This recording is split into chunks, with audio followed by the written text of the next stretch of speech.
Nobody saw this coming. February 7th, 2025. Silver crashes 4% in 90 minutes. Gold drops $70.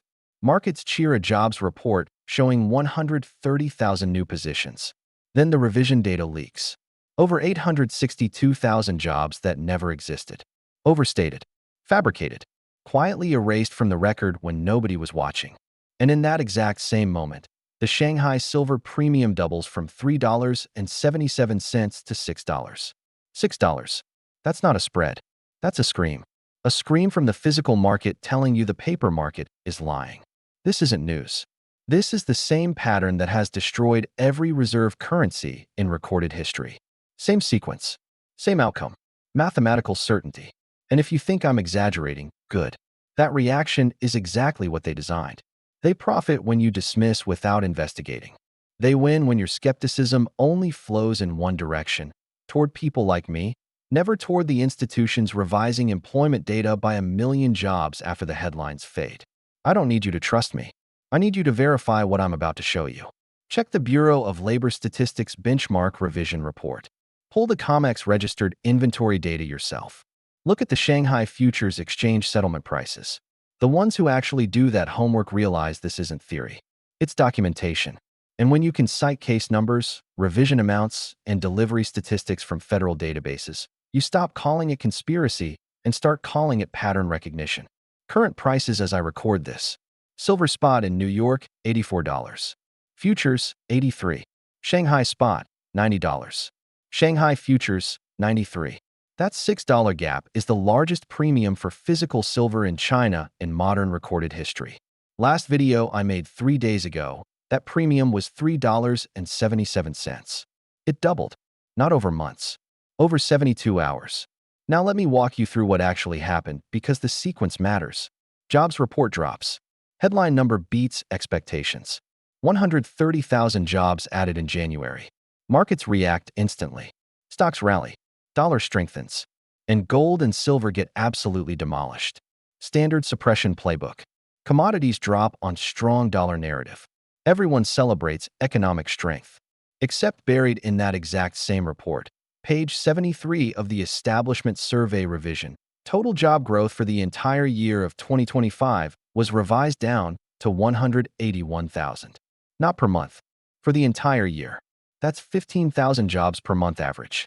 The previous year, 2024, added over 1.4 million jobs. You're telling me the economy went from adding 1.4 million jobs one year to barely 180,000 the next, and that's supposed to signal strength? But it gets worse. The benchmark revision shows they overstated employment by 862,000 jobs, the largest downward revision since the 2009 financial crisis. Not opinion. Federal data. This isn't the first time. 2023, revised lower. 2024, revised massively lower. 2025, revised even more aggressively downward.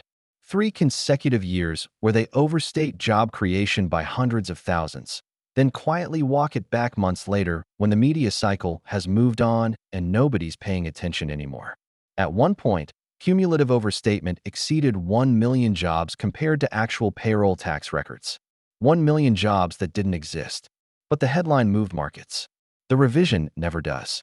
Here's what nobody connects. Gold and silver got smashed on that fake headline. But within hours, both metals retraced nearly all their losses. Gold confirmed a breakout over $5,100 as I'm recording this. Silver climbed back above 83 and is now testing the 150 exponential moving average on the hourly chart as support instead of resistance. The suppression didn't hold. Why? Because the fundamentals underneath are completely disconnected from the paper manipulation happening on COMEX. February silver deliveries just closed at COMEX. 23 million ounces. That's 45,592 contracts demanding physical delivery. Now here's the critical detail most people miss. That delivery total exceeded 100% of the open interest that existed in the February contract at the end of January. Read that again. More traders demanded delivery than the total number of contracts that were even open when the month started. When deliveries exceed the entire open interest at contract initiation, that means physical demand is overwhelming the paper positioning. This isn't normal futures market behavior. Futures contracts exist so traders can speculate and roll positions forward without ever touching physical metal. When over 100% of open interest demands delivery, that's a run on the vault. Check the COMEX delivery reports yourself. They're public. They're dated. They're verifiable. Now look forward. March contracts.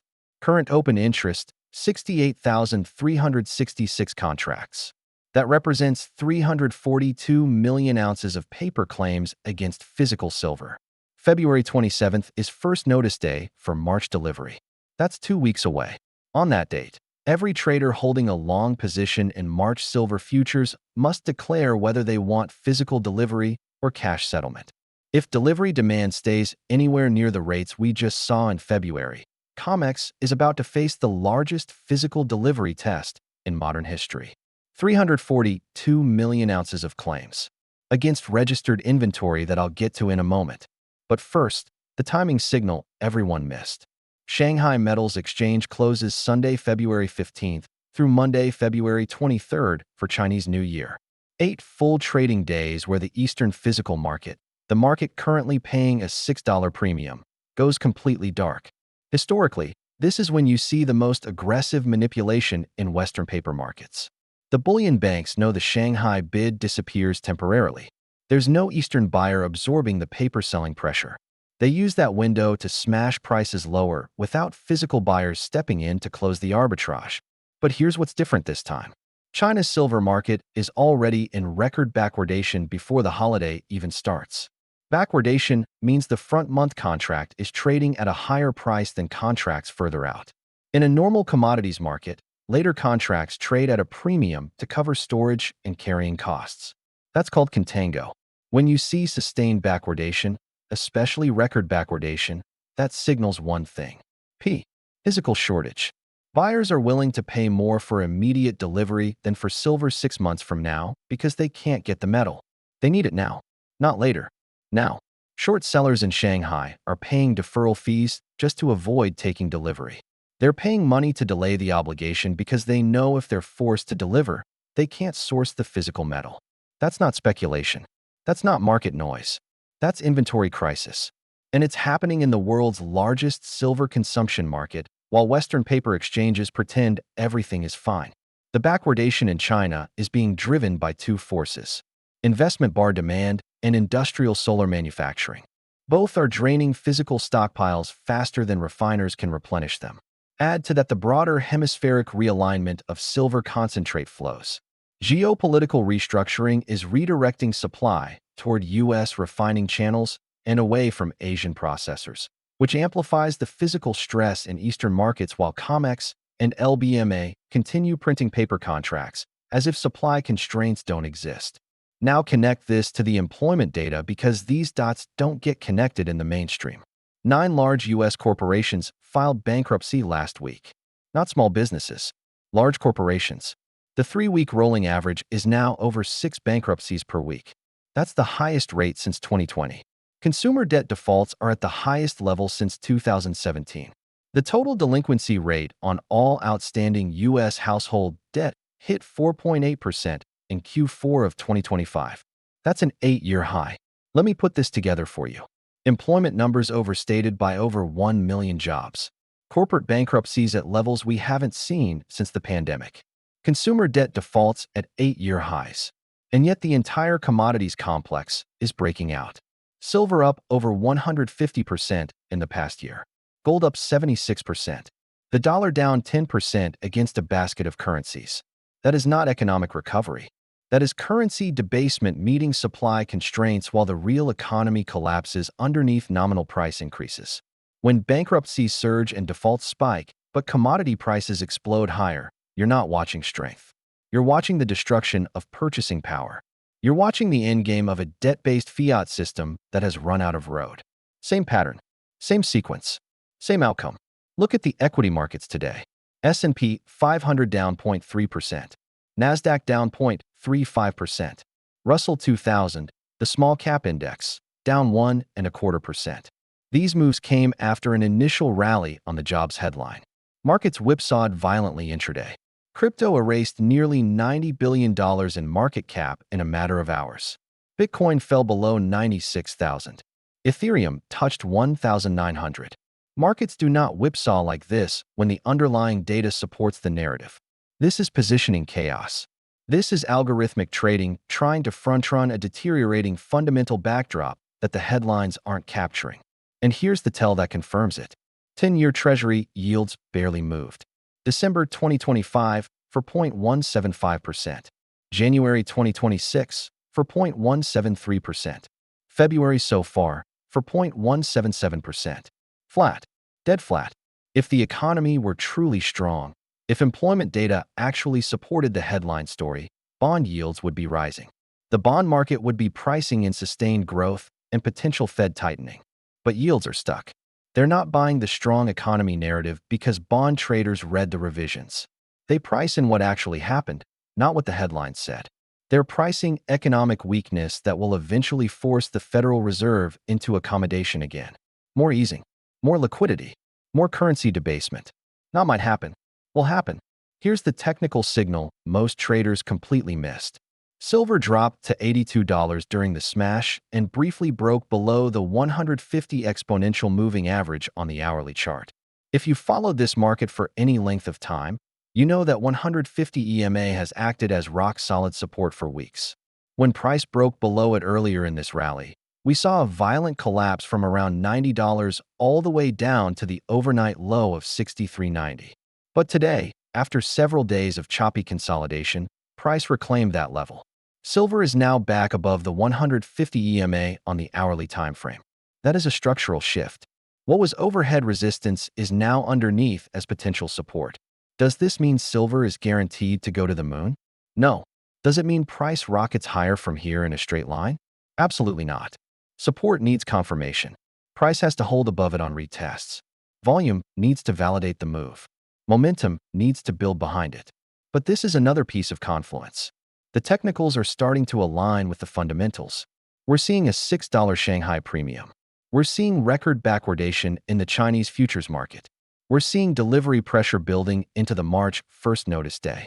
For anyone trading or positioning in this market, confluence like this matters. You want multiple factors lining up, technical and fundamental, before you take action. This is not a buy signal. That's not what I do here. I do not give trading advice. I do not tell you what to do with your money. I show you raw data, verifiable, public, straight from the exchanges, and I expect you to use your own brain, do your own verification, and make your own decisions. The ones who do that homework, they see the bigger picture. The ones waiting for someone to spoon-feed them certainty, they stay confused. Now here's something that just came across that almost nobody noticed. The CME Group is considering launching rare earth futures contracts. When major exchanges begin creating futures markets for materials critical to defense, technology, energy infrastructure, that is institutional acknowledgement that strategic supply chains matter. It also sets up the exact same paper manipulation framework that has plagued precious metals for decades to now spread into rare earth elements. Physical shortage, paper abundance, price suppression until the divergence breaks and someone demands delivery the system can't meet. We've seen this script before. Now it's expanding into the materials that underpin every advanced weapons system, every electric vehicle battery, every wind turbine, every semiconductor. When financialization spreads to strategic materials, you're not watching market evolution. You're watching the final stage of a system that monetizes everything until nothing has real value anymore except the physical asset you can hold. Let me give you the bearish case because intellectual honesty matters. Employment data was massively revised down for the full year, true. But the current month headline, January, still showed 130,000 jobs added. Unemployment sits at 4.3%. That is not recession-level weakness. The headline number, as manipulated as the revisions prove it to be, can still drive market sentiment for extended periods before those revisions matter to price action. Silver volatility is extreme. The violent moves in both directions shake out position traders and leverage speculators long before any actual supply crunch forces a delivery failure. March 1st notice day is still 2 weeks away. Traders can roll their positions forward. They can close contracts. Cash settlement can be enforced. The system has far more tools than most people realize to avoid an actual delivery failure even when physical tightness is real.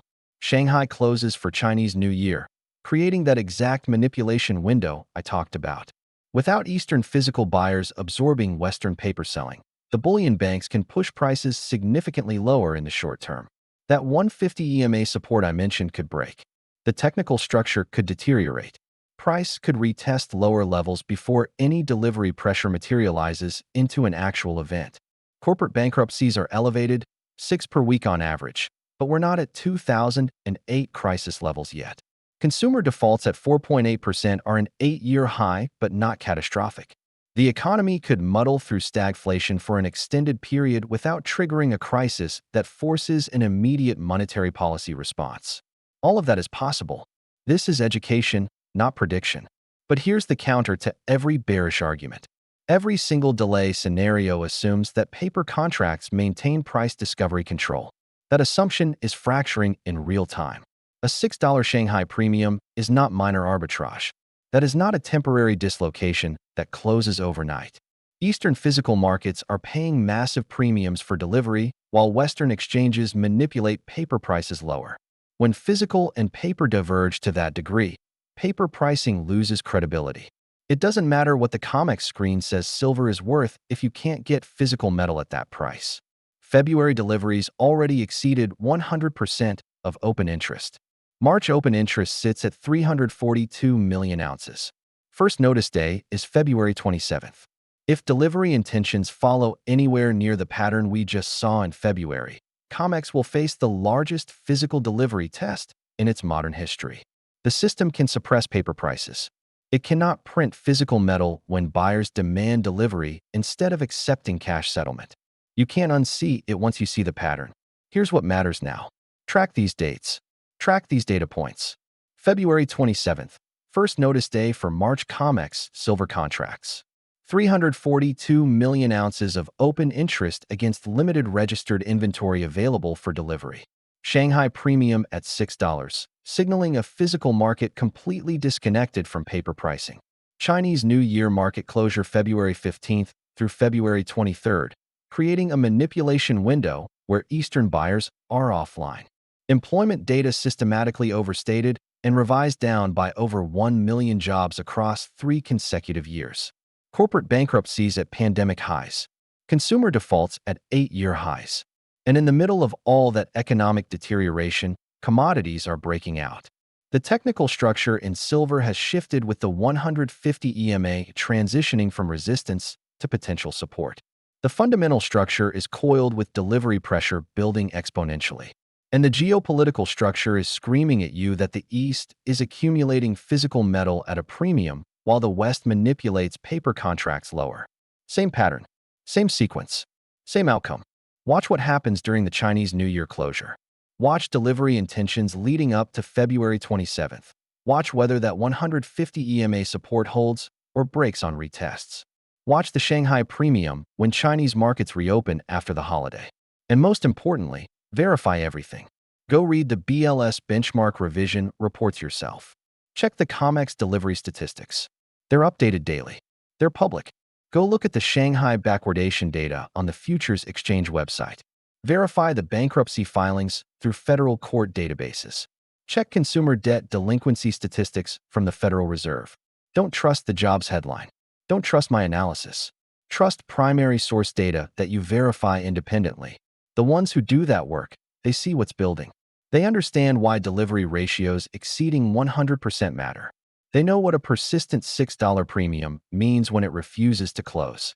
They recognize the pattern when employment gets systematically revised lower by hundreds of thousands of jobs, year after year after year. The ones waiting for a comfortable mainstream explanation that makes them feel safe, they're not my concern. I'm not here to convince anyone. I'm not here to predict what you should do with your capital. I'm here to show you the data they're not connecting. What you do with that information is entirely your responsibility. This has happened 3 times in recorded history. Rome debased their currency to pay for endless wars and an empire they couldn't afford. They reduced the silver content in the denarius from pure silver to less than 5% over 2 centuries. By the time the debasement was complete, the currency was worthless and the empire collapsed. Verified. Read the archives of the Amsterdam Exchange Bank collapse in 1790. The British Empire lost reserve currency status after World War II. They printed to pay for war. They expanded debt to levels the economy couldn't support. And when the world stopped accepting pounds for settlement, sterling collapsed and the reserve shifted to the dollar within 20 years. Verified. Check the Bretton Woods Agreement and the sterling crisis of 1967. Same pattern, same sequence, same outcome. Debase the currency. Expand credit beyond productive capacity. Lose the confidence of your trading partners. Collapse. The United States isn't edging toward a financial cliff anymore. It's already stepped off.